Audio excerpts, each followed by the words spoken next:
Welcome to science class. आज हम पढ़ेंगे अध्याय 10 किशोरावस्था की, और चैप्टर का नाम क्या है? किशोरावस्था। क्या नाम है बेटा चैप्टर का? किशोरावस्था। देखो किशोरावस्था क्या होती है? जो किशोरावस्था शब्द इंग्लिश भाषा के एडोलेसेंस शब्द का हिंदी रूपांतरण है। किशोरावस्था मनुष्य के जीवन का, जो मनुष्य का जीवन काल होता है ना, उसको क्या माना गया है? वसंत काल माना गया है। किसको? किशोरावस्था के जीवन काल को क्या माना गया है? मनुष्य का वसंत काल माना गया है। ओके, यह कब तक रहता है बेटे? देखो यह 12 से 19 वर्ष तक रहता है। या किशोरावस्था की जो अवस्था होती है वो 12 से 19 वर्ष तक रहती है। परंतु अगर देखो जो किशोरावस्था की जो अवस्था होती है वो 12 से 19 तक रहती है, 19 वर्ष तक रहती है, लेकिन किसी किसी में वो 22 तक हो जाती है ना। और जो उसके भविष्य में जो कुछ भी होता है, मतलब जो लड़का या लड़की होते हैं उनके भविष्य में जो कुछ होता है उसकी पूरी रूपरेखा कायम बन जाती है, किशोरावस्था में बन जाती है। ठीक है, देखिए पिछले अध्याय में आपने पढ़ा है कि जंतु किस प्रकार जनन करते हैं। मानव एवं बहुत से अन्य जंतु एक निश्चित आयु तक पहुंचने के बाद ही जनन कर सकते हैं। मानव किसी निश्चित आयु के बाद ही क्यों जनन कर सकते हैं? इन अध्याय में आप मानव के शरीर में होने वाले उन परिवर्तन के विषय में पढ़ेंगे जिसके उपरांत वह जनन हेतु सक्षम हो पाता। अध्याय 9 में आप मानव जननांग के विषय में पढ़ चुके हैं। इस अध्याय में हम उन हार्मोन्स के विषय में चर्चा करेंगे जो शिशु में होने वाले उन परिवर्तनों में महत्वपूर्ण भूमिका निभाते हैं जिनके कारण बच्चा बड़ा होकर क्या हो जाता है? वयस्क हो जाता है। ठीक है, किशोरावस्था एवं यौवनारंभ। बूझो अपना 12वां जन्मदिन मना रहा था। मित्रों के चले जाने के पश्चात बूझो और पहेली अपने माता पिता के साथ बातें करने लगे। पहेली एक कन्या विद्यालय में पढ़ती है। वह हंसने लगी। उसने टिप्पणी की, बूझो के कई मित्र जिनसे वह 1 वर्ष बाद मिली थी की लंबाई एकाएक कितनी बढ़ गई। उनमें से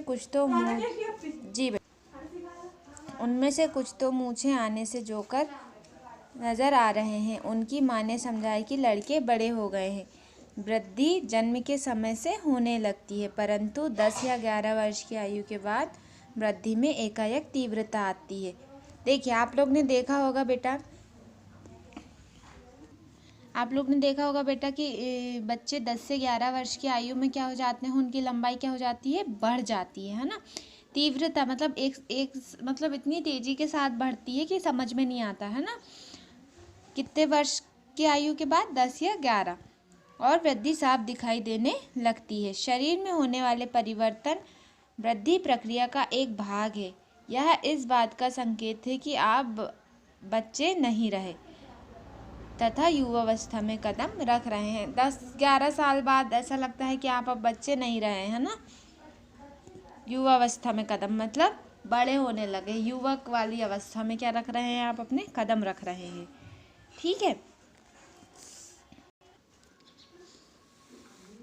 वृद्धि एक प्राकृतिक प्रक्रम है। जीवन काल की वह अवधि जब शरीर में से ऐसे परिवर्तन होते हैं जिनके परिणाम स्वरूप जनन परिपक्वता आती है, क्या कहलाता है? किशोरावस्था कहलाता है।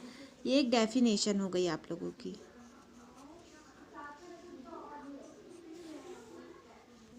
है ना। ये एक डेफिनेशन हो गई कि वृद्धि एक प्राकृतिक प्रक्रम है।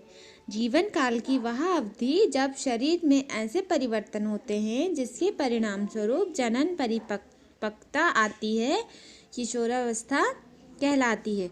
किशोरावस्था लगभग 11 वर्ष की आयु से प्रारंभ होकर 18 अथवा 19 वर्ष की आयु तक रहती है। यह अवधि क्योंकि अंग्रेजी के टीन्स मतलब 13 से 18 या 19 वर्ष की आयु तक होती है। किशोरों को टीनेजर्स भी कहा जाता है। लड़कियों में यह अवस्था लड़कियों की अपेक्षा 1 या 2 वर्ष पूर्व प्रारंभ हो जाती है।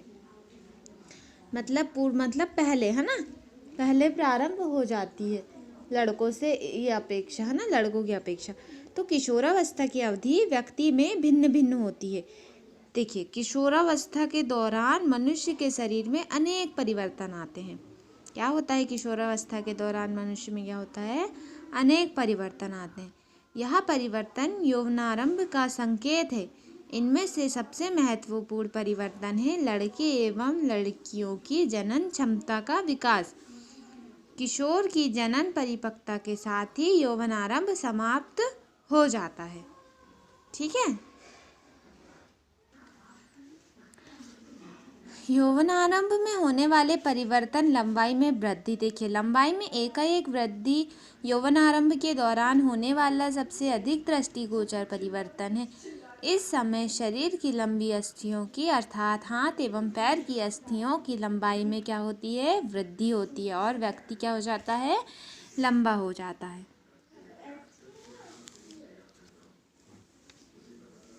निम्न चार्ट में लड़के व लड़कियों की आयु के साथ लंबाई में वृद्धि की औसत दर को दर्शाया गया। कॉलम 2 और 3 में किसी व्यक्ति की लंबाई को प्रतिशत में दर्शाया गया जो किसी आयु पर पहुंचने पर होती हैं। आयु को कॉलम 1 में दर्शाया गया है। उदाहरण था 11 वर्ष की आयु तक एक लड़का अपनी पूर्ण लंबाई का 81% लक्ष्य क्या करता है? प्राप्त करता है, जबकि एक लड़की अपनी पूर्ण लंबाई की 88% तक क्या हो जाती है? पहुंच जाती है। यह आंकड़े प्रतिनिधित्व मात्र हैं जो व्यक्तियों में भिन्न हो सकते हैं, है ना। अपने मित्रों के लिए सारणी का प्रयोग करके उनकी पूर्ण लंबाई का क्या कीजिए? अनुमान लगाइए और पता लगाइए कि आपकी कक्षा में कौन सबसे लंबा और कौन सबसे बौना हो सकता है। ये देखिए,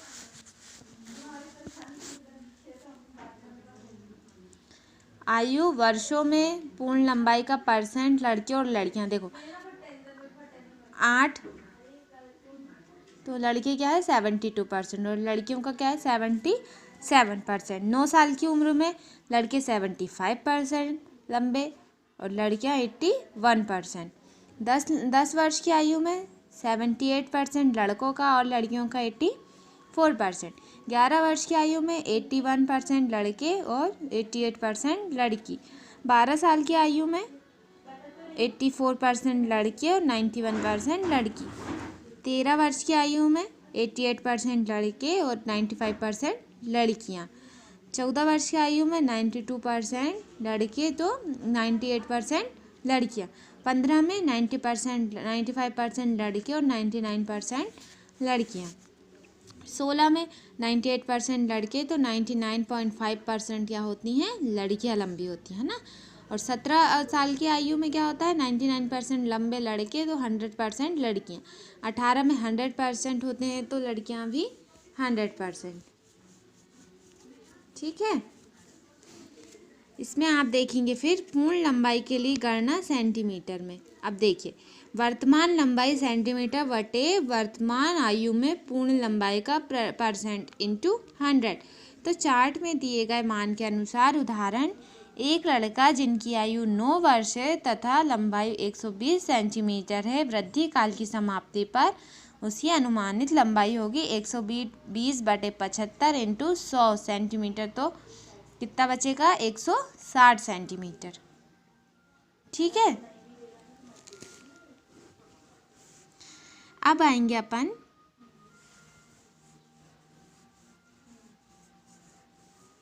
ये देखिए, प्रारंभ में लड़कियां लड़कों की अपेक्षा अधिक तीव्रता से बढ़ती हैं, परंतु लगभग 18 वर्ष की आयु तक दोनों अपनी अधिकतम लंबाई क्या कर लेते हैं? प्राप्त कर लेते हैं। अलग अलग व्यक्तियों की लंबाई में वृद्धि की दर में भिन्न भिन्न होती हैं। कुछ यौवनारंभ में तीव्र गति से बढ़ते हैं तथा बाद में यह गति धीमी हो जाती है, जबकि कुछ धीरे धीरे क्या करते हैं? वृद्धि करते हैं। मैं चिंतित हूँ, यद्यपि मैं लंबी हो गई परंतु शरीर की तुलना में मेरा चेहरा कैसा है? छोटा है। देखिए, पहेली को चिंतित होने की आवश्यकता नहीं है। शरीर के सभी अंग समान दर से वृद्धि नहीं करते। कभी कभी किशोर के हाथ अथवा पैर शरीर के अन्य अंगों की अपेक्षा बड़े दिखाई देते हैं, परंतु शीघ्र ही दूसरे भाग की वृद्धि का शारीरिक अनुपात को संतुलित कर देते हैं। फलतः शरीर कैसा हो जाता है बेटा? सुडौल हो जाता है ना। आपने ध्यान दिया होगा कि किसी व्यक्ति की लंबाई उसके परिवार के किसी न किसी सदस्य के लगभग समान होती है। अभी देखिए, अभी कहीं मत जाइए, अभी हमारा खुद का भाई है, वो हमें पापा की हाइट का आ गया है। मतलब होता है कि वो इतना लंबा हो गया, पहले नहीं था, वो अभी 10th के बाद से इतना लंबा हो गया कि वो हमारे पापा की हाइट में आ गया है ना। ऐसा होता है। तो इसका कारण यह है कि लंबाई माता पिता से प्राप्त जीन पर निर्भर करती है, परंतु वृद्धि के इन वर्षों में उचित प्रकार का संतुलित आहार आवश्यक है। यह अस्थियों, पेशियों एवं शरीर के अन्य भागों को सही ढंग से वृद्धि करने हेतु पर्याप्त पोषण करने में सहायता करता है। आप किशोर की पोषक आवश्यकताओं के विषय में इस अध्याय में आगे पढ़ेंगे। देखिए, बहुत इंटरेस्टिंग चैप्टर है बेटा ये। शारीरिक आकृति में परिवर्तन। क्या आपने ध्यान दिया कि आपकी कक्षा के छात्रों के कंधे एवं सीने निचली कक्षा के छात्रों की अपेक्षा अधिक चौड़े होते हैं? दिया बेटा कभी आप लोगों ने ध्यान? होते हैं, है ना। इसका कारण यह है कि वे यौवनारंभ में प्रवेश कर चुके हैं। यौवनारंभ में प्रवेश करने से क्या हो जाता है? कंधे और सीने क्या हो जाते हैं? कंधे और सीने क्या हो जाते हैं? चौड़े हो जाते हैं, है ना। जब वृद्धि के कारण कंधे फैलकर चौड़े हो जाते हैं तो लड़कियों में कमर का निचला भाग क्या हो जाता है? चौड़ा हो जाता है। लड़कियों का जो कमर के नीचे का भाग होता है वो क्या हो जाता है? चौड़ा हो जाता है। ठीक है। वृद्धि के कारण लड़कों में शारीरिक पेशियां लड़कियों की अपेक्षा सुस्पष्ट एवं गठी दिखाई देती हैं। अतः किशोरावस्था के दौरान लड़कों एवं लड़कियों में होने वाले परिवर्तन क्या है? अलग अलग है। अब देखिए, आता है स्वर में परिवर्तन। क्या आपने ध्यान दिया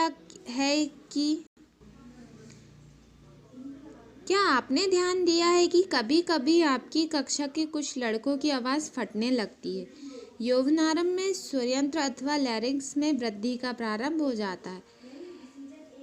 लड़कों का स्वरयंत्र विकसित होकर अपेक्षाकृत बड़ा हो जाता है। लड़कों में बढ़ता हुआ स्वरयंत्र गले के सामने की ओर सुस्पष्ट उभरे भाग के रूप में दिखाई देता है। आपने देखे होंगे बेटा, कुछ लड़कों की आवाज़ में भारीपन आ जाता है। ऐसा लगता है कि वो हम लड़के से नहीं, किसी मतलब बहुत बड़े इंसान से बात कर रहे हैं ना। कुछ लड़कों की आवाज़ में इतना भारीपन आ जाता है और कुछ की आवाज़ ऐसा लगती है कि अभी भी मतलब बच्चों ही जैसी होगी। कुछ ऐसा भी होता है, किसी की आवाज़ में भारीपन आ जाता है, ऐसा लगता है कि बहुत बड़ा हो गया होगा, लेकिन कुछ ऐसे लगते हैं कि नहीं यार, ये अभी भी बच्चा ही होगा, है ना। होता है, देखा होगा आप लोगों ने भी ऐसा, जिसे एडम्स एप्पल कंठमणि कहते हैं, है ना। लड़कियों में स्वरयंत्र अपेक्षाकृत छोटा होता है, अतः बाहर से समानता दिखाई नहीं देता। समानता लड़कियों का स्वर उच्चतारत्व वाला होता है, जबकि लड़कों का स्वर गहरा होता है। लड़कियों का सुरीला होता है ना। किशोर लड़कों में कभी कभी स्वरयंत्र की पेशियों में अनियंत्रित वृद्धि हो जाती है और आवाज़ फटने या भर्राने लगती है। अभी हमने बताया आप लोगों को। यह स्थिति कुछ दिनों अथवा कुछ सप्ताह तक बनी रह सकती है, जिसके बाद स्वर सामान्य हो जाता है। ये देखिए, एडम्स एप्पल दिख रहा है आप लोगों को? अच्छे से देखिए।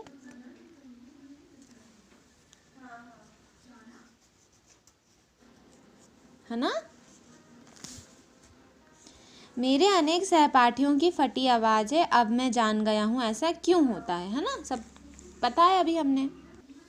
ये देखिए, किशोरावस्था में स्वेद एवं तेल ग्रंथि का स्त्राव बढ़ जाता है। इन ग्रंथियों की अधिक क्रियाशीलता के कारण कुछ व्यक्ति के चेहरे पर फुंसियाँ, मुहासे आदि हो जाते हैं, है ना। कुछ व्यक्तियों के शरीर में क्या हो जाते हैं, जो तेल ग्रंथियाँ का स्त्राव जब बढ़ता है तो उनके चेहरे पे क्या हो जाते हैं, फुंसियाँ, मुहासे हो जाते हैं ना।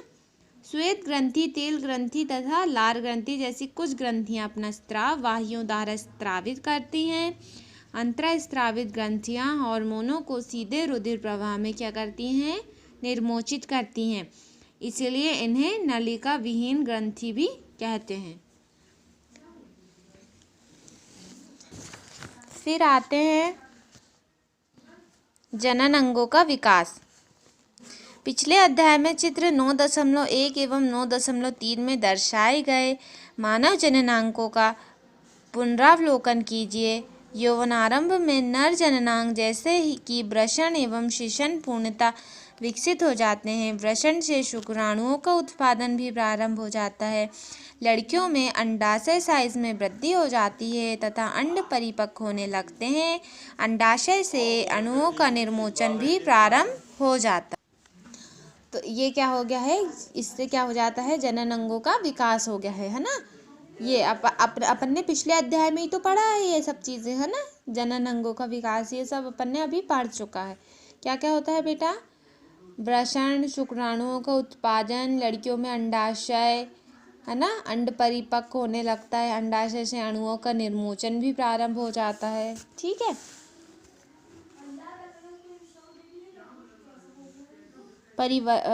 मानसिक, बौद्धिक एवं संवेदनात्मक परिपक्वता प्राप्त होना। किशोरावस्था व्यक्ति के सोचने के ढंग में परिवर्तन की अवधि भी है। पहले की अपेक्षा किशोर अधिक स्वतंत्र एवं अपने प्रति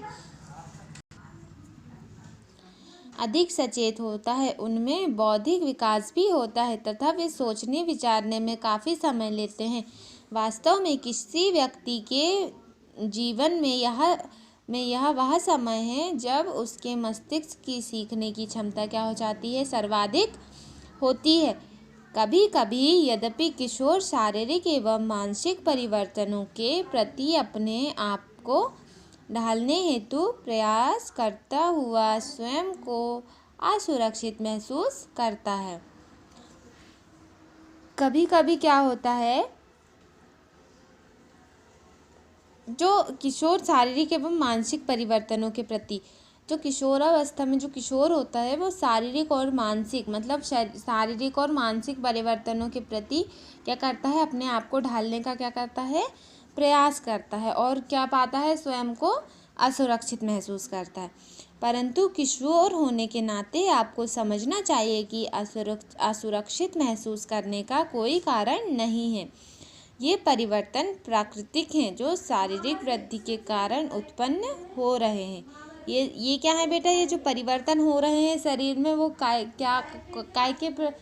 क्या हो रहे हैं, ये परिवर्तन अपने खुद से नहीं हो रहे, ये प्राकृतिक परिवर्तन है जो अपने शरीर की वृद्धि के कारण क्या हो रहे हैं, अपने अंदर उत्पन्न हो रहे हैं, है ना, हो रहे हैं ना। ये जो परिवर्तन अपने अंदर जो है वो प्राकृतिक है बेटे, जो शरीर की वृद्धि के कारण क्या हो रहा है, अपने अंदर उत्पन्न हो रहे हैं, है ना, शारीरिक वृद्धि के कारण। ठीक है।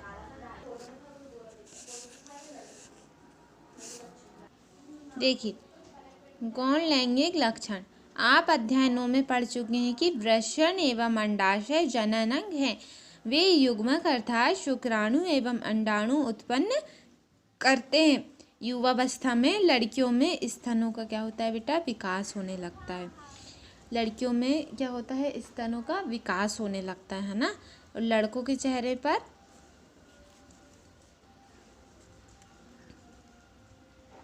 अब आप लोग भी समझ जाइए कि लड़कियों में क्या होता है, स्तनों का विकास हो जाता है। स्तन क्या हो जाते हैं, उभरे हुए दिखने लगते हैं, है ना, युवावस्था में। ठीक है। क्या होता है, युवावस्था में लड़कियों में स्तन का विकास होने लगता है, उभरे हुए दिखने लगते हैं। क्लियर। लड़कों के चेहरे पर बाल उगने लगते हैं अर्थात दाढ़ी मूंछ आने लगती है। लड़कों के चेहरे पे क्या हो जाते हैं, बाल आने लगते हैं और दाढ़ी मूंछ भी आने लगती है। ये लक्षण क्योंकि लड़कियों को लड़के से पहचानने में सहायता करते हैं, अतः इन्हें गौण लैंगिक लक्षण कहते हैं। लड़कों के सीने में भी बाल आ जाते हैं। लड़कों के सीने में क्या हो जाते हैं, बाल आ जाते हैं। लड़कों एवं लड़कियों दोनों के बगल में भी एवं जांघ के ऊपर क्या ऊपरी भाग अथवा प्यूबिक क्षेत्र में भी बाल आ जाते हैं, है ना। बूझो और पहेली दोनों ही जानना चाहते हैं कि यौवनारंभ में होने वाले इन परिवर्तनों का प्रारंभ कौन करता है। देखिए, बूझो और पहेली दोनों ही जानना चाहते हैं कि यौवनारंभ में होने वाले इन परिवर्तनों का प्रारंभ कौन करता है। कौन कौन जानना चाहते हैं? बूझो और पहेली दोनों जानना चाहते हैं, ठीक है। तो किशोरावस्था में होने वाले परिवर्तन हार्मोन द्वारा नियंत्रित होते हैं। किशोरावस्था में होने वाले परिवर्तन हार्मोन द्वारा क्या होते हैं बेटा? नियंत्रित होते हैं ना। तो हार्मोन रासायनिक पदार्थ है। जो हार्मोन्स है वो क्या है? रासायनिक पदार्थ है, केमिकल है ना। केमिकल, रासायनिक को इंग्लिश में बोलते हैं केमिकल। यहाँ अंतःस्रावी ग्रंथि अथवा अंतःस्रावी तंत्र द्वारा क्या किए जाते हैं? स्रावित किए जाते हैं। यौवनारंभ के साथ ही वृषण, पौरुष हार्मोन्स तथा अथवा टेस्टोस्टेरोन का स्रवण प्रारंभ कर देते हैं। यह लड़कों में परिवर्तनों का कारण है जिसके बारे में आपने अभी अभी पढ़ा है। उदाहरण के लिए चेहरे पर बालों का आना, लड़कियों में यौवनारंभ के साथ ही अंडाशय स्त्री हार्मोन्स अथवा एंड्रोजन उत्पादित करना प्रारंभ कर देता है जिससे स्तन विकसित हो जाते हैं। दुग्ध स्रावी ग्रंथि अथवा दुग्ध ग्रंथि स्तन के अंदर विकसित हो जाती हैं, है ना, जिससे दूध का स्राव होता है ना, वो वाली ग्रंथियाँ। इन हार्मोन्स के उत्पादन का नियंत्रण एक अन्य हार्मोन्स द्वारा किया जाता है जो पीयूष ग्रंथि अथवा पिट्यूटरी ग्रंथि द्वारा स्रावित किया जाता है। आया समझ में? फिर आते हैं हम जनन प्रकार प्रारंभ करने में हार्मोन की भूमिका। अंतःस्रावी ग्रंथियां हार्मोन्स रुधिर प्रवाह में स्रावित करती हैं जिससे वह शरीर के विशिष्ट भाग अथवा लक्ष्य स्थल तक पहुंच सकें। लक्ष्य स्थल हार्मोन्स के प्रति अनुक्रिया करता है। हमारे शरीर में अनेक अंतःस्रावी ग्रंथियां हैं। वृषण एवं अंडाशय लैंगिक हार्मोन्स स्रावित करते हैं। आपने अभी अभी पढ़ा कि यह हार्मोन्स गौण लैंगिक लक्षणों के लिए उत्तरदायी है। लैंगिक हार्मोन्स भी पीयूष ग्रंथि द्वारा क्या होता है? स्रावित हार्मोन्स के नियंत्रण में है। तो पीयूष ग्रंथि उनके अनेक हार्मोन्स स्रावित करती है। उनमें से एक हार्मोन्स अंडाशय में अंडाणु एवं वृषण में शुक्राणु के परिपक्व होने को नियंत्रित करता है ना। ये देखिए, पीयूष ग्रंथि से स्रावित हार्मोन्स जननांगों को टेस्टोस्टेरोन पुरुष नर में तथा एंड्रोजन स्त्रियों में स्रावित करने के लिए उद्दीपित किया जाता है या करता है ना। रुधिर प्रवाह में स्रावित किया जाता है तथा शरीर के विभिन्न भागों तक पहुंचाता है। यौवनारंभ के समय शरीर में परिवर्तन की उद्दीपित करता है ना। यौवनारंभ में शारीरिक परिवर्तन हार्मोन्स द्वारा नियंत्रित होते हैं। ये देखिए, पहेली और बूझो अब समझ गए कि यौवनारंभ व्यक्ति में जनन अवधि का प्रारंभ है जब व्यक्ति जनन की क्षमता प्राप्त करता है, परंतु वे जानना चाहते हैं कि क्या जनन काल एक बार प्रारंभ होने के बाद जीवन पर्यंत तक चलता रहता है या कभी समाप्त होता है। क्या बोल रही है पहेली और बूझो? उनको तो समझ आ गया कि यौवनारंभ व्यक्ति में जनन अवधि का प्रारंभ है जब व्यक्ति जनन की क्षमता को क्या करता है? प्राप्त करता है, परंतु वे जानना चाहते हैं कि क्या जनन काल एक बार प्रारंभ होने के बाद जीवन पर्यंत तक चलता है या कभी समाप्त हो जाता है। अब वो जानना चाहते हैं कि चलता रहता है या समाप्त भी होता है ना। मानव में जनन काल की अवधि जब किशोरों के वृषण तथा अंडाशय युग्मक उत्पादित करने लगते हैं तब वे जनन के योग्य हो जाते हैं। युग्मक की परिपक्वता एवं उत्पादन की क्षमता पुरुषों में स्त्रियों की अपेक्षा अधिक अवधि तक रहती है।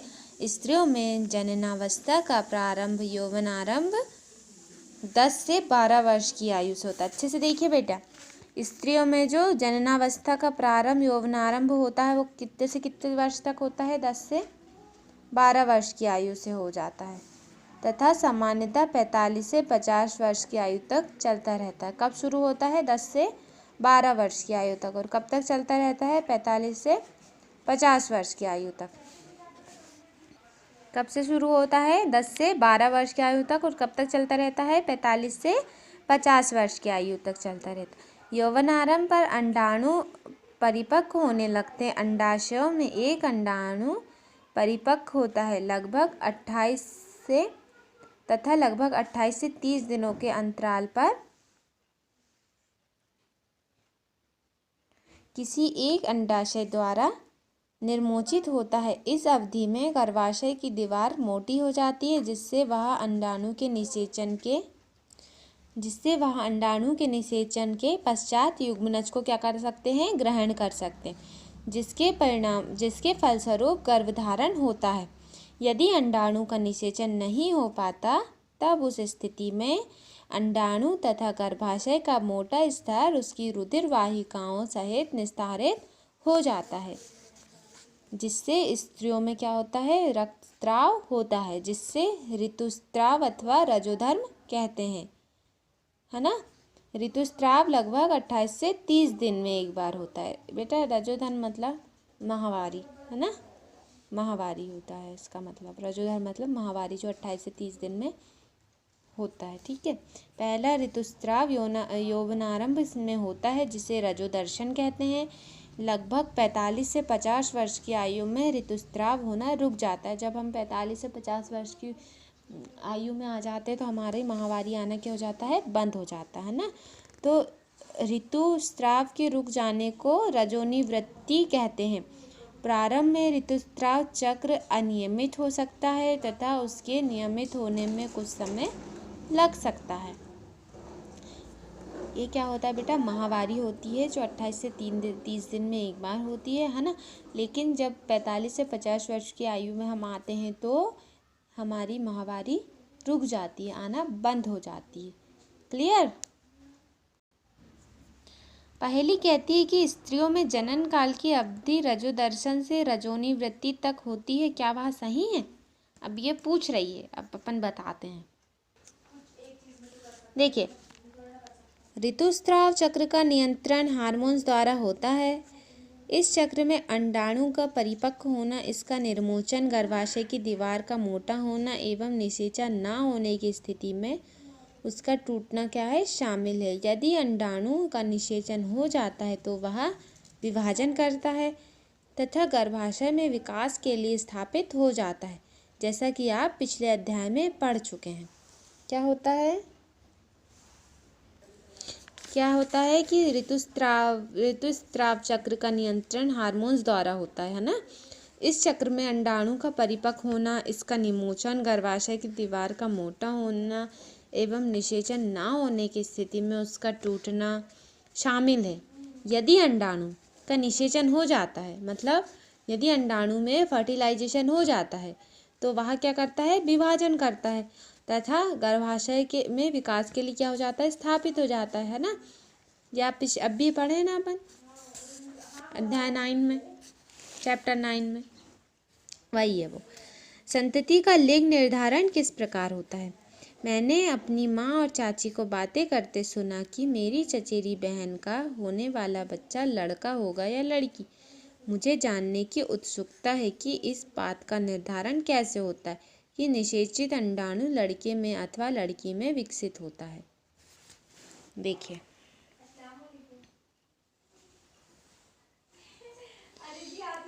लड़का अथवा लड़की, निषेचित अंडाणु अथवा युग्मनज में जन्म लेने वाले शिशु के लिंग निर्धारण का संदेश होता है ना। यह संदेश निषेचित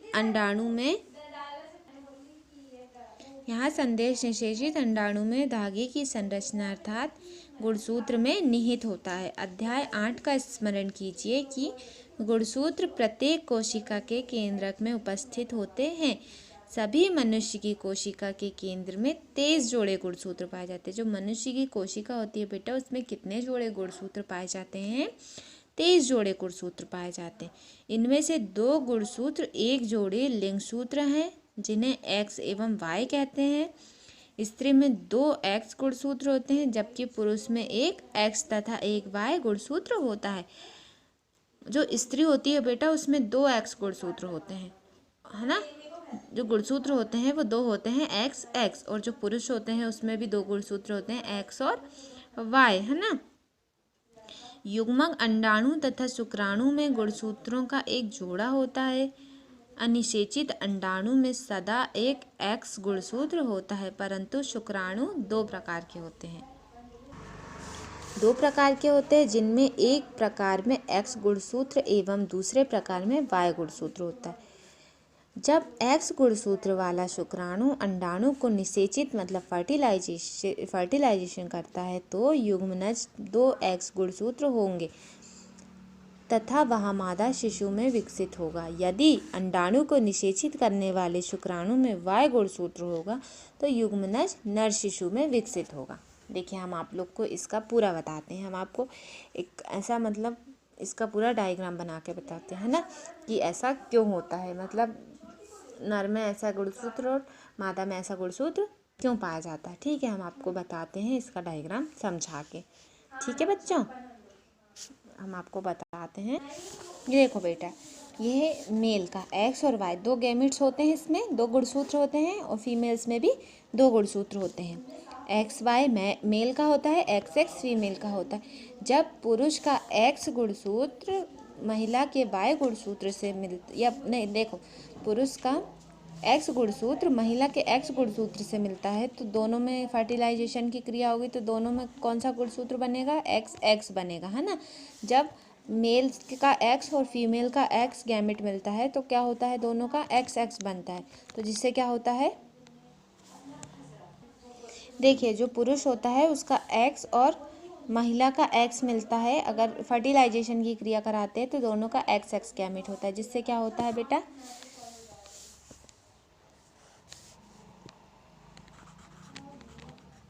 पुत्री प्राप्त होती है। क्या होता है, पुत्री प्राप्त होती है ना। जब पुरुष का एक्स और महिला का एक्स मिलेगा तो क्या होता है, दोनों का एक्स एक्स में फर्टिलाइजेशन होगा तो क्या होगा, हमें पुत्री की प्राप्ति होगी। और जब पुरुष का वाई और महिला का एक्स मिलेगा तो दोनों की क्रिया होगी, क्या बन जाएगा, एक्स वाई, तो जिससे क्या हो जाएगा, हमें पुत्र की प्राप्ति होगी। ये है समझ में आया, समझ में आया बेटा कि मनुष्य पुरुष का एक्स और महिला का एक्स मिलके 2 गैमेट्स बनते हैं एक्स एक्स, जिससे क्या होता है, पुत्री की प्राप्ति होती है। और मनुष्य का मेल का वाई और फीमेल का एक्स मिलकर 2 गैमेट्स बनते हैं एक्स वाई, तो उससे क्या प्राप्त होता है, पुत्र प्राप्त होता है। क्लियर, एक बार और देख लीजिए, पुरुष का एक्स और महिला का एक्स दोनों आपस में मिलते हैं, दोनों का फर्टिलाइजेशन क्रिया होती है, दोनों आपस में मिलते हैं तो क्या प्राप्त होता है, हमें पुत्री प्राप्त होती है। और पुरुष का वाई और महिला का एक्स दोनों मिलते हैं, दोनों में फर्टिलाइजेशन की क्रिया होती है तो हमें पुत्र की प्राप्ति होती है। आई बात समझ में, इसे कहते हैं, पता चल जाता है कि लड़का है या लड़की है। क्लियर, ने भी यही बताया है। ये शुक्राणु है ना, ये वाई है और ये एक्स है।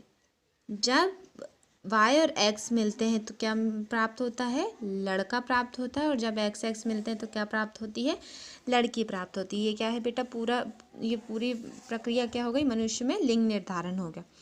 अब आप जान गए हैं कि जन्म से पूर्व शिशु के लिंग का निर्धारण उसके पिता के लिंग गुणसूत्रों द्वारा किया जाता है।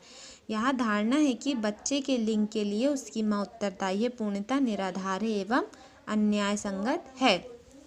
ये पूरा आपको समझ में आया है ना। ये है पूरी संपूर्ण प्रक्रिया क्या कहलाती है, मनुष्य में लिंग निर्धारण कहलाती है।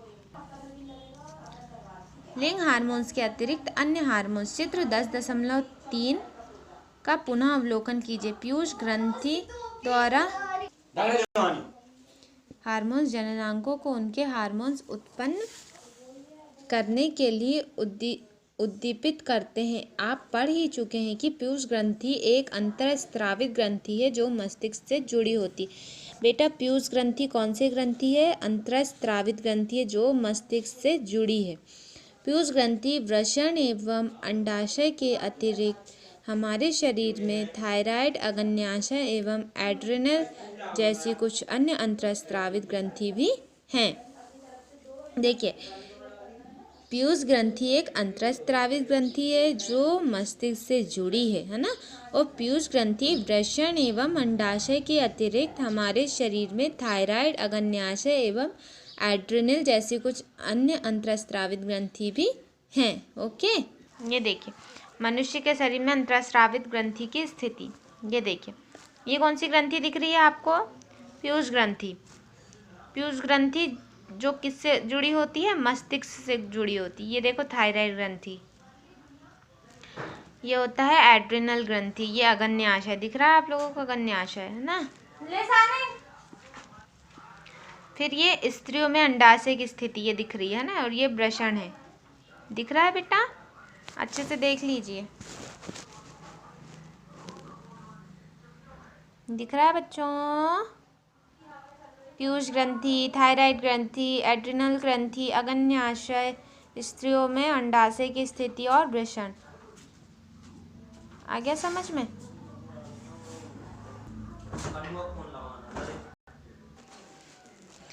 बूझो और पहेली को याद है कि एक बार जब वह अपनी डॉक्टर बुआ के यहाँ गए थे तब उन्होंने वहाँ काका नाम के एक लड़के को देखा था जिसका गला बहुत फूला हुआ एवं उभरा हुआ था। उनकी बुआ ने उन्हें बताया कि काका गायटर नामक व्याधि से ग्रस्त हैं जो थायराइड ग्रंथि का रोग है। काय का रोग है? थायराइड ग्रंथि का। काका की थायराइड ग्रंथि थायरॉक्सिन हार्मोन्स का उत्पादन नहीं कर रही थी। उनकी बुआ ने यह बताया कि उनके फूफा जी मधुमेह से पीड़ित थे क्योंकि उनका अग्न्याशय इंसुलिन हार्मोन्स का उत्पादन पर्याप्त मात्रा में नहीं कर रहा है। बूझो एवं पहेली ने उनके दवाखाने में टंगे चार्ट में दर्शाए गए एड्रिनल ग्रंथि के विषय में पूछा। उनकी बुआ ने उन्हें बताया कि एड्रिनल ग्रंथि ऐसे हार्मोन्स स्रावित करती है जो रुधिर में नमक की मात्रा को संतुलित करता है। एड्रेनालिन नामक हार्मोन का स्रावण भी करती है। कौन से हार्मोन्स का? एड्रेनालिन नामक हार्मोन्स का, है ना। फिर एड्रेनालिन क्रोध, चिंता एवं उत्तेजना की अवस्था में तनाव के संयोजन का कार्य करता है। थायराइड एवं एड्रिनल ग्रंथि पीयूष ग्रंथि द्वारा स्रावित हार्मोन्स के माध्यम से प्राप्त आदेश के अनुसार ही अपने हार्मोन्स का स्रावण करती है। पीयूष ग्रंथि वृद्धि हार्मोन्स भी स्रावित करती है जो व्यक्ति को सामान्य वृद्धि के लिए आवश्यक है। पीयूष ग्रंथि वृद्धि हार्मोन्स को स्रावित करती। कौन से हार्मोन्स को? वृद्धि हार्मोन्स को, जो व्यक्ति की सामान्य वृद्धि के लिए क्या है? आवश्यक है। क्या अन्य जंतु में भी हार्मोन स्रावित होते हैं? क्या जनन प्रक्रिया में उनका कोई योगदान है? कीट एवं मेंढक में जीवन चक्र पूर्ण करने में हार्मोन्स का योगदान। आप रेशम के कीट एवं मेंढक के जीवन चक्र के विषय में तो पढ़ ही चुके हैं। इल्ली को वयस्क सुलभ बनने तक अनेक चरणों में गुजरना पड़ता है। कक्षा 7वीं में पढ़े रेशम के कीट के जीवन चक्र का स्मरण कीजिए। इसी प्रकार टैडपोल को भी वयस्क मेंढक बनने के लिए अनेक चरणों से गुजरना पड़ता है। अध्याय 9 लार्वा से वयस्क बनने के इस परिवर्तन को कार्यांतरण कहते हैं। कीटों में कार्यांतरण का नियंत्रण क्या कहते हैं? इसको कार्यांतरण कहते हैं। क्या कहते हैं? कार्यांतरण।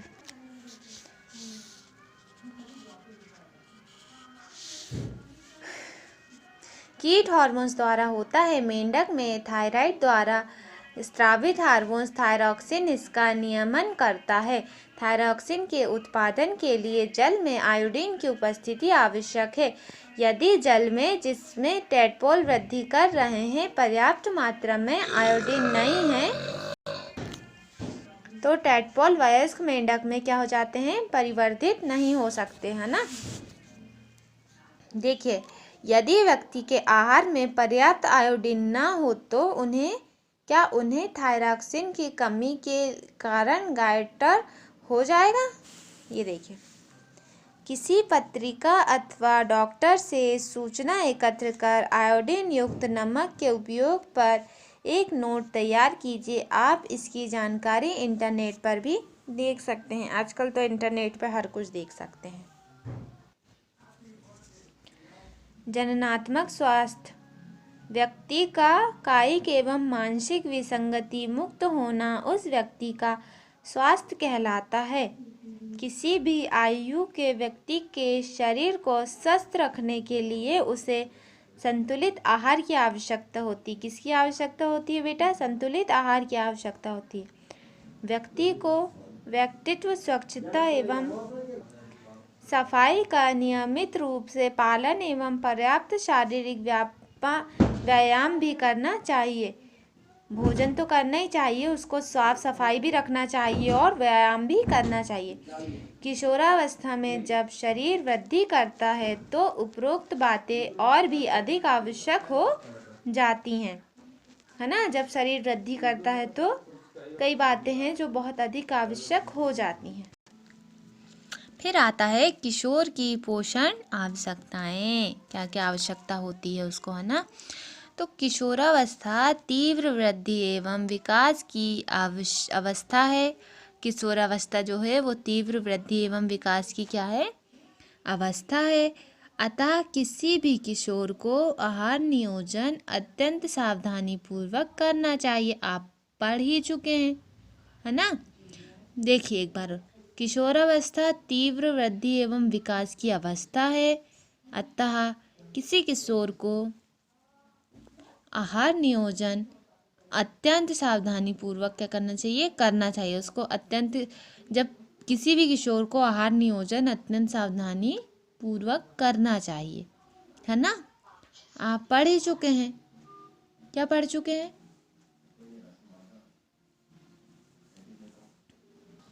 देखिए, संतुलित आहार क्या है? स्मरण कीजिए कि संतुलित आहार का अर्थ है भोजन में प्रोटीन, कार्बोहाइड्रेट, वसा, विटामिन एवं खनिज का पर्याप्त मात्रा में समावेश। क्या है? भोजन में प्रोटीन, कार्बोहाइड्रेट, वसा, विटामिन एवं खनिज, है ना, का पर्याप्त मात्रा में क्या है बेटा? समावेश है। हमारा भारतीय भोजन जिसमें रोटी चावल, क्या क्या होती है? रोटी चावल दाल सब्जी होती है, यह एक संतुलित आहार है। रोटी चावल दाल एवं सब्जी होती हैं। एक संतुलित आहार है दूध, अपने आप में संतुलित भोजन है। फल भी हमें पोषण देते हैं, है ना। शिशुओं को माँ के दूध से संपूर्ण पोषण मिलता है जिसकी उन्हें ज़रूरत होती है ना बच्चों को। लोहा तत्व रुधिर का निर्माण करता है तथा लोह प्रचुर खाद्य जैसे कि पत्तीदार सब्जी, गुड़, मांस, संतरा, आंवला इत्यादि किशोर के लिए अच्छे खाद्य हैं। आपने दोपहर एवं रात्रि के भोजन के खाद्य पदार्थों की जांच कीजिए। क्या भोजन संतुलित एवं पोषक है? क्या इसमें ऐसे खाद्यान्न सम्मिलित हैं जो ऊर्जा प्रदान करते हैं तथा क्या इनमें दूध, मांस, नट एवं दालें भी शामिल हैं जो वृद्धि हेतु प्रोटीन प्रदान करते हैं? क्या इसमें वसा एवं शक्कर भी शामिल है जो ऊर्जा प्रदान करते हैं? फल एवं सब्जियों का क्या स्थान है जो रक्षित भोजन है?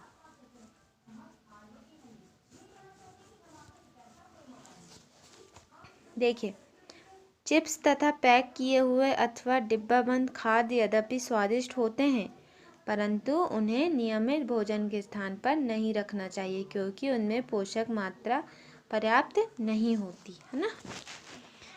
अपने मित्रों के साथ एक समूह बनाइए। उन खाद्य पदार्थों के नाम लिखिए जो आपने पिछले दिन नाश्ते, दोपहर के भोजन एवं रात्रिकालीन भोजन में खाए थे। उन खाद्य पदार्थों की पहचान कीजिए जो समुचित वृद्धि के लिए उत्तरदायी हैं। जंक फूड की भी पहचान कीजिए जो आपने पिछले दिन खाया है। ये आप लोग को पूरी क्या बनाना है, एक पदार्थ के नाम लिखना है जो आपने पिछले दिन में खाए हो, दोपहर में, रात में, नाश्ते में, है ना। जो जंक फूड खाए हो उसकी पहचान कीजिए।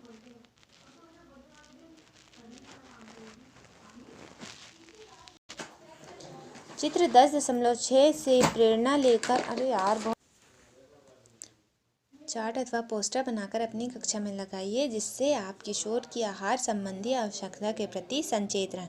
इसके लिए आप अपनी रचनात्मक शक्ति का प्रयोग कर इसे विज्ञापन के रूप में भी प्रदर्शित कर सकते हैं, है ना।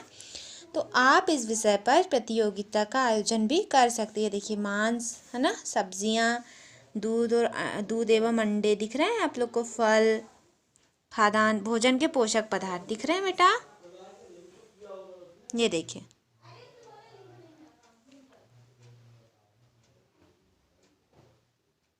दिख रहा ना।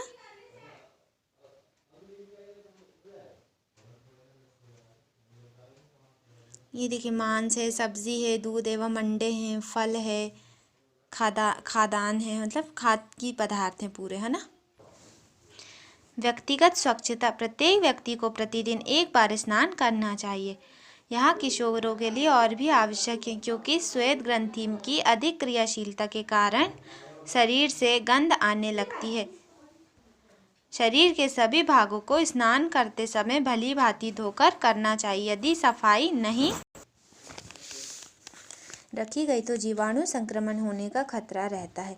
लड़कियों को ऋतुस्राव के समय सफाई का विशेष ध्यान रखना चाहिए। उन्हें अपने ऋतुस्राव चक्र का ध्यान रखते हुए ऋतुस्राव के लिए तैयार रहना चाहिए।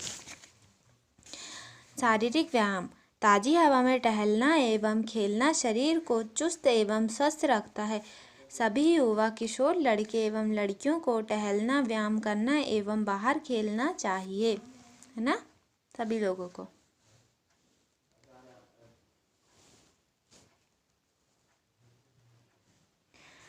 भ्रांतियाँ एवं असत्य अवधारणा करें और ना करें। अध्याय 9 एवं इस अध्याय में आपने मनुष्य के जनन संबंधी वैज्ञानिक तथ्य एवं सिद्धांतों के विषय में पढ़ा। ऐसी बहुत सी असत्य अवधारणाएं प्रचलित है जिन्हें आपको जानकर किशोर होने के नाते छोड़ना चाहिए।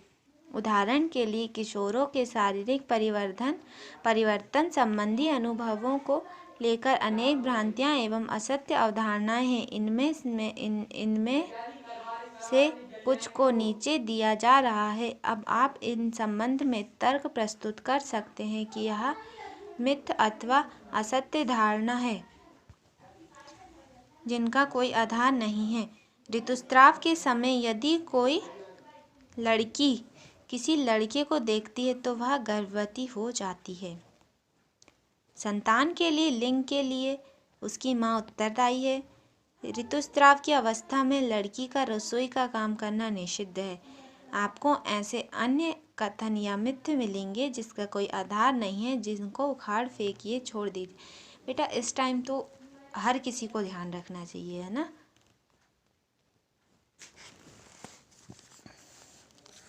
अपनी कक्षा में उन सहपाठियों के आंकड़े एकत्र कीजिए जो नियमित रूप से व्यायाम करते हैं तथा उनके आंकड़े भी एकत्र कीजिए जो व्यायाम नहीं करते। क्या आपको उनकी चुस्ती एवं स्वास्थ्य में कोई अंतर दिखाई देता है?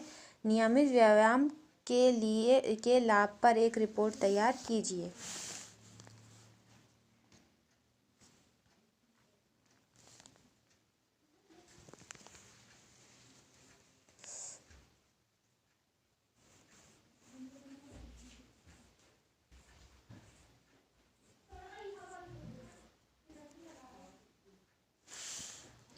नशीले दवाओं का निषेध करें, मतलब ड्रग्स। देखिए किशोरावस्था व्यक्ति के शारीरिक एवं मानसिक रूप से अधिक सक्रियता का समय है जो बुद्धिकाल का एक सामान्य भाग है। अतः भ्रमित अथवा असुरक्षित न महसूस करें। यदि कोई व्यक्ति आपको यह बताता है कि किसी ड्रग के सेवन से आप अच्छा अथवा तनाव मुक्त महसूस करेंगे तो आपको इसके लिए ना ही कहना चाहिए जब तक वह दवा डॉक्टर के द्वारा ना दी गई हो। ड्रग्स नशीले पदार्थ हैं जिसकी लत पड़ जाती है। यदि आप इन्हें एक बार लेते हैं तो आपको इन्हें बार बार लेने की इच्छा होती है, परंतु कालांतर में यह हानिकारक है। यह स्वास्थ्य एवं खुशी दोनों को ही बर्बाद कर देते हैं। जो ड्रग्स होता है वो ऐसी चीज़ है जिसको अगर एक बार अपन ने लिया, एक बार अपन ने उसको ले लिया तो उसकी अपन को लत लग जाती है, उसकी आदत हो जाती है। और अगर नहीं मिलने पर, ऐसी चीज़ें ना मिलने पर क्या हो जाता है, मृत्यु भी हो जाती है। आपने एड्स के विषय में तो अवश्य ही सुना होगा। एड्स का फुल फॉर्म होता है acquired immuno deficiency syndrome. AIDS का फुल फॉर्म क्या होता है? Acquired immuno deficiency syndrome. और HIV का ह्यूमन इम्यूनिटी वायरस है ना। तो एड्स के विषय में तो अवश्य ही सुना होगा। जो HIV वायरस मतलब ह्यूमन इम्यूनिटी वायरस नामक खतरनाक विषाणु द्वारा होता है। एड्स जो होता है वो HIV नामक खतरनाक वायरस द्वारा होता है ना। यह वायरस एक पीड़ित व्यक्ति से स्वस्थ व्यक्ति में ड्रग्स के लिए इस्तेमाल किए जाने वाली सीरीज द्वारा भी जा सकता है ना। तो वायरस का संक्रमण दूसरे माध्यमों जैसे कि पीड़ित रोगी माँ से दूध द्वारा उसके शिशु में हो सकता है। HIV से पीड़ित व्यक्ति के साथ लैंगिक संपर्क स्थापित करने द्वारा भी इस रोग का संक्रमण हो सकता है।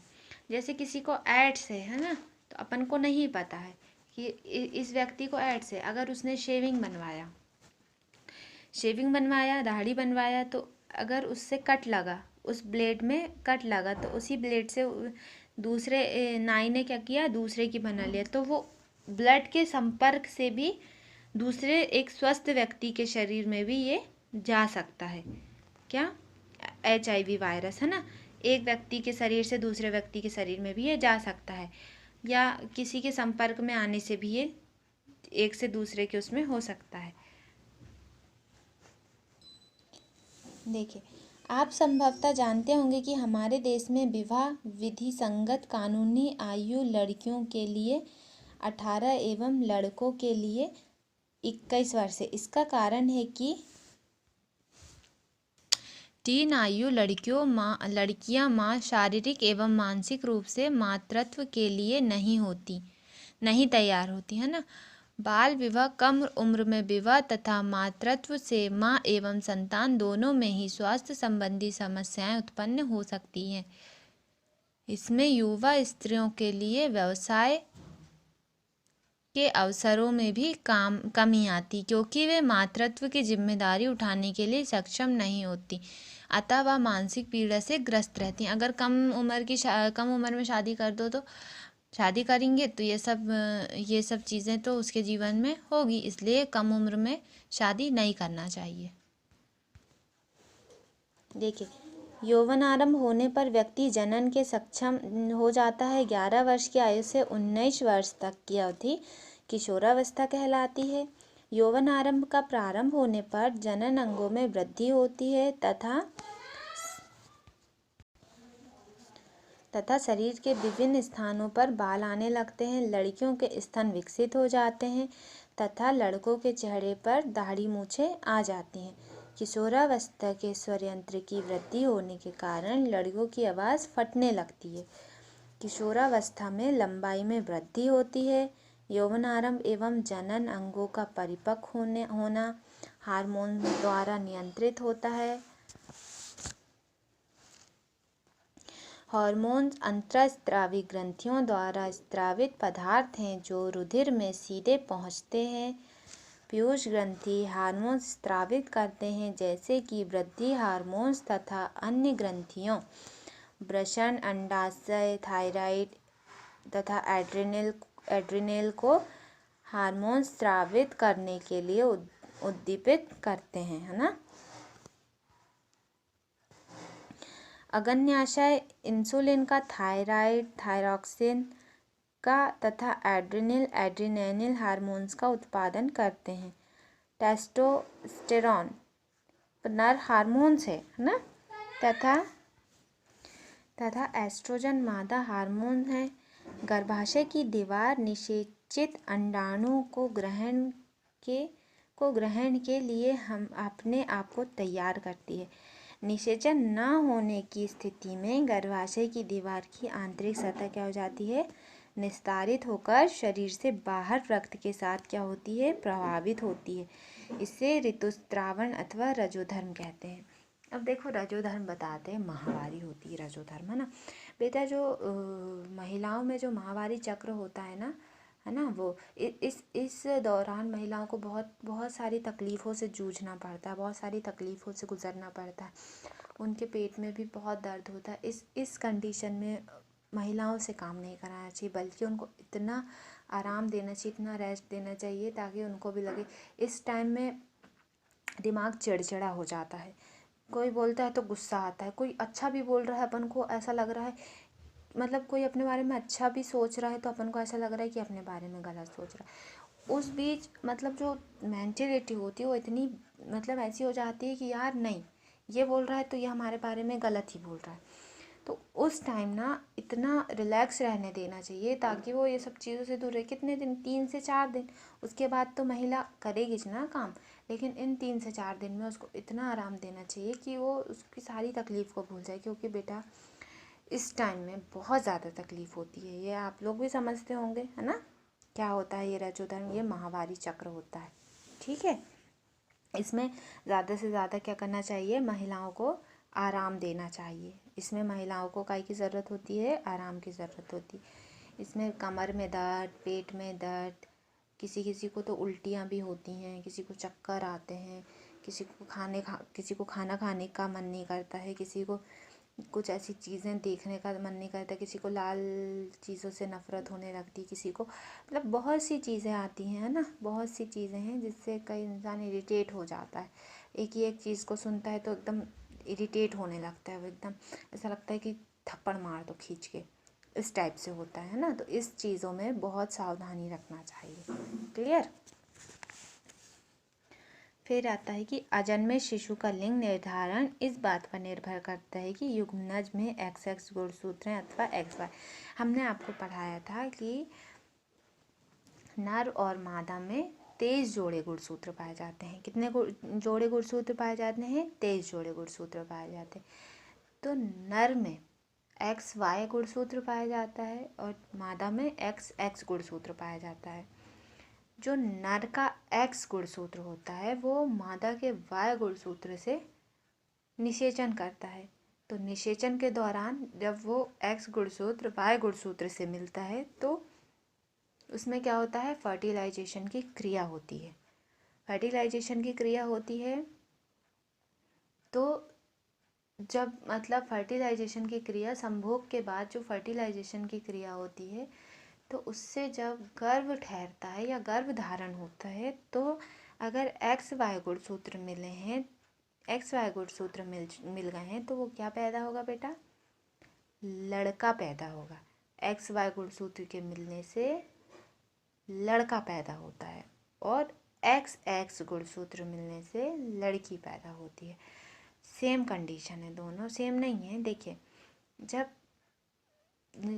जब गर्भ ठहरता है तब इसकी जांच तुरंत में नहीं की जा सकती कि भाई लड़का है कि लड़की है, लेकिन हाँ कुछ समय बाद जब अपन सोनोग्राफी वगैरह होती है तो आराम से समझ में आता है कि लड़का है या लड़की। लेकिन ये सब नहीं करना चाहिए, लेकिन कई लोग कर लेते हैं भैया देखने के लिए कि एक्चुअली में है क्या, है ना, लड़का है कि लड़की है। तो ये सब उन लोग जांच कर लेते हैं सोनोग्राफी के द्वारा, है ना। तो उससे पता चल जाता है कि लड़का है कि लड़की है। कैसे, नर के X और मादा के Y गुणसूत्र मिलने से क्या पैदा होता है, लड़का पैदा होता है। और नर का X और मादा के X गुणसूत्र मिलने से क्या पैदा होता है, लड़की पैदा होती है, XX, है ना, XY और XX। अब ये याद रखिए आप लोग, ठीक है। फिर आता है किशोरावस्था में संतुलित आहार करना तथा व्यक्तिगत स्वच्छता का पालन करना महत्वपूर्ण है। बिल्कुल, देखिए किशोरावस्था में आपको संतुलित आहार, आपको पूर्ण रूप से भोजन करना है। आपको दाल भी खाना है, आपको चावल भी खाना है, आपको रोटी भी, आपको सब्ज़ी भी, ज़्यादा से ज़्यादा हरी सब्जियां खाना है। मतलब आपको बहुत सी चीज़ों का ध्यान रखना है ना। तो और स्वच्छता, दिन में रोज़ नहाना है, आपको हर दिन नहाना है। स्वच्छता, सुबह उठ के आपने ब्रश किया, मुंह धोए, है ना, फिर उसके बाद आपने नहाए। खाना नहाने के बाद ही खाना चाहिए, कभी भी नहाने के बाद ही खाना खाना चाहिए, है ना। डेली नहाना चाहिए, संतुलित आहार लेना चाहिए, साफ सफाई का पालन करना चाहिए पूर्ण, है ना। ये सारी चीज़ें किशोरावस्था के अंतर्गत आती हैं। बेटा देखिए, पूरा आप लोगों को समझ में आया होगा। आज का चैप्टर तो बहुत इंटरेस्टिंग था, किशोरावस्था, जो कि यहाँ चैप्टर ख़त्म हो गया है। ठीक है, तो आप लोग इसको अच्छे से पढ़िए। एक बार और बता दें कि एड्स का पूरा नाम होता है एक्वायर्ड इम्यूनो डेफिशिएंसी सिंड्रोम। तो क्लास आज की क्लास होती है यहाँ पे ख़त्म। ठीक है, बाय बाय गाइस।